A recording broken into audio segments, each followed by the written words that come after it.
100 साल पहले मुझे तुमसे प्यार था, आज भी है और कल भी रहेगा।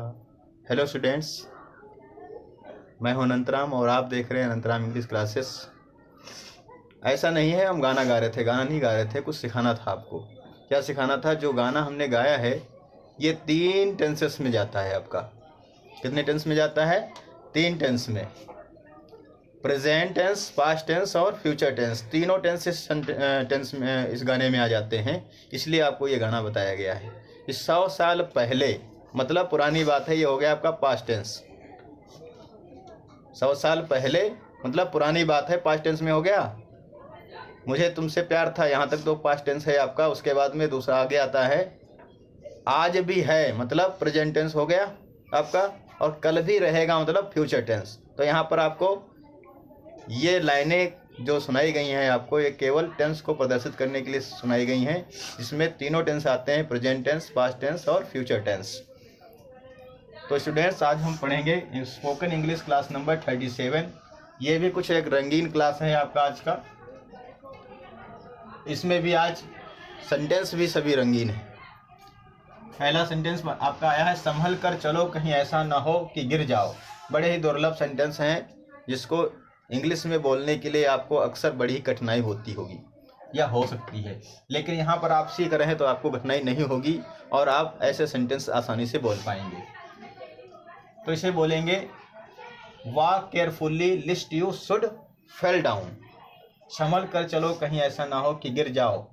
तो इसको इंग्लिश में बोलेंगे, walk carefully lest you should fell down. Next sentence आपका आया है, तुम किस देश के किस राजा के सबसे बड़े लड़के हो। ये भी बोलने में कठिनाई पाएंगे आप। तो यहाँ पर इसको बोलेंगे, whose country's king's the youngest son are you. बड़ा ही समझ कर बोलना है आपको, whose country's king's the youngest son are you. Next sentence आपका है, कल दो होते हैं। अब देखिए, कल जो होते हैं, एक बीता हुआ कल होता है, एक आने वाला कल होता है। बीते हुए कल की इंग्लिश होती है यस्टरडे, आने वाले कल की इंग्लिश होती है टुमारो। लेकिन यहाँ पे कल को दर्शाया गया है, दोनों कल के लिए बताया गया है कि एक पीछे वाला कल यानी कि बीता हुआ कल, एक आने वाला कल, दोनों दो होते हैं मतलब। तो यहाँ पर एक विशेष इंग्लिश आई है दोनों के लिए, मारोज यानी कल की अंग्रेजी। ये स्पेशल कल की अंग्रेजी है, ये आने वाला और जाने वाले कल की अंग्रेजी नहीं है, केवल कल की अंग्रेजी है। तो there are two morrows, MORROWS, there are two morrows. Two अलग है, ये TWO है, और मारोज अलग है। तो टू मारोज यानी कि देयर आर टू मारो यानी कि दो कल होते हैं, कल दो होते हैं।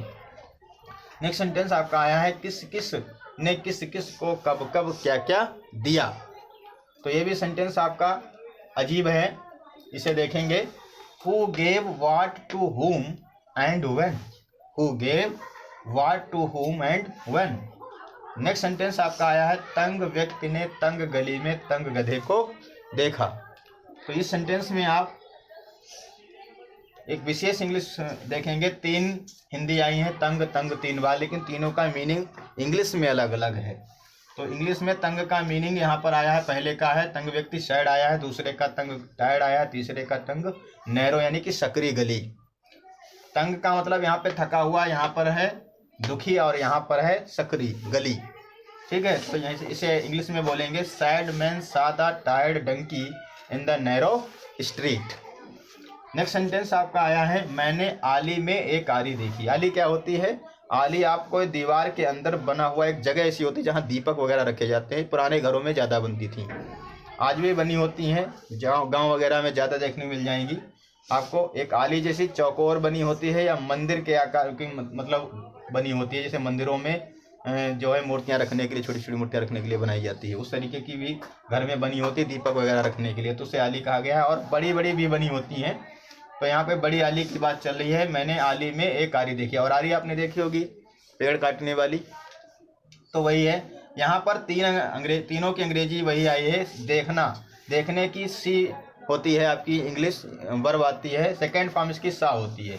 तो यहाँ पर 3 सा आ जाएंगे आपके, सा सा सा। तो पहले सा का मतलब यहाँ पे होगा आपका देखना, दूसरे सा का मतलब होगा आरी, और तीसरे सा का मतलब होगा आपका आली जिसमें रखी हुई है। तो मैंने आली में एक आरी देखी, इसे बोलेंगे, आई सा इन द सा। नेक्स्ट सेंटेंस आपका आया है, मैंने मेज पर पहाड़ों की एक सारणी देखी। पहाड़ों का मतलब यहाँ पे पहाड़ नहीं है, वो पहाड़े जो हम पढ़ते हैं, जैसे 2 1 जा 2, 2 2 जा 4, 2 3 जा 6, 2 4 जा 8, 2 5 जा 10, ये पहाड़ों की बात चल रही है आपकी, है टेबल्स की। तो और यहाँ मेज का मतलब भी, मेज की इंग्लिश भी टेबल होती है और साड़ी की इंग्लिश भी टेबल होती है। तो यहाँ पर 3 बार टेबल का यूज किया जाएगा, तीनों की हिंदी जो है अलग अलग होगी, तीनों का अर्थ अलग होगा। तो मैंने मेज पर पहाड़ों की एक सारणी देखी, पहाड़ों की एक टेबल बनी है, पहाड़े लिखे हुए हैं लाइन खींच कर, ठीक है। तो वो सारणी बन गई, जो लाइनें खींची है उसके अंदर पहाड़े लिखे, वो टेबल हो गए वो भी, और जो सारणी है वो भी टेबल हो गई, और मेज है वो भी टेबल हो गई। इसको इंग्लिश में बोलेंगे, I saw a table of tables on the table, a table of tables on the table. Next sentence आपका आया है, हंसते हंसते वह सो गया।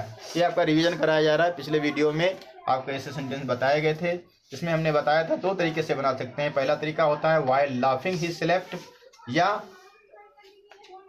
ही स्लेप्ट लाफिंग भी कर सकते हैं, यानी कि ही स्लेप्ट लाफिंग कर लें, या फिर हो जाएगा while laughing he slept. Next sentence आया है आपका, उसने जंगल में एक लोमड़ी, एक हंस, एक हथनी और एक बिलौटा देखा। तो यहाँ पर एक विशेष इनकी इंग्लिश होती है जो अक्सर कम पता होती है विद्यार्थियों को। जैसे लोमड़ी की होती है आपकी विक्सन होती है, VIXEN, जबकि हम फॉक्स लगा देते हैं। फॉक्स लोमड़ी की नहीं होती, फॉक्स मतलब लोमड़ा होता है। तो यहाँ विक्सन है, पेन मीन्स कलम भी होता है, और यहाँ पर पेन का मतलब हंस है, ठीक है। काऊ का मतलब गाय भी होता है, यहाँ पे काऊ का मतलब हथनी है। और यहाँ पर आपका टॉम, टॉम क्या है, बिलौटा है, जबकि बिल्ली की अंग्रेजी कैट होती है। तो यहाँ पे आप इस सेंटेंस को बोलेंगे, उसने जंगल में एक लोमड़ी, एक हंस, एक हथनी और एक बिलौटा देखा। इंग्लिश में बोलेंगे, I saw a vixen, a pen, a cow and a tom in the forest. तो इस तरीके से आपने अगला सेंटेंस देखेंगे, उसने खेत में एक पुतला देखा। उसने खेत में एक पुतला देखा। अब खेत के पुतले को, जो कि धोखा होता है, एक तरीके से धोखा खड़ा किया जाता है, गाँव में धोखा कहते हैं इसे कैसे बोलते हैं इंग्लिश में, इसकी इंग्लिश होती है स्केयर क्रो। बोलेंगे, she saw a scarecrow in the field. यहाँ पर एक चीज़ और देखेंगे आप, उसने की अंग्रेजी यहाँ पे ही आई है, और यहाँ पर उसने की अंग्रेजी सी आई है। तो यहाँ पर स्पष्ट नहीं होता है। जहाँ पर स्पष्ट ना हो कि कौन सा वाक्य उसने, तो वहाँ पे ही और सी दोनों हो जाते हैं। उसने की वहाँ की स्पष्टता तभी होती है जब आप पूरा सेंटेंस पढ़ेंगे। कभी कभी जो है पता ही नहीं चल पाता है यहाँ पे ही लगाएं या सी, तो दोनों में से किसी का भी यूज किया जा सकता है। तो थैंक्स फॉर वॉचिंग, लाइक करें, सब्सक्राइब करें।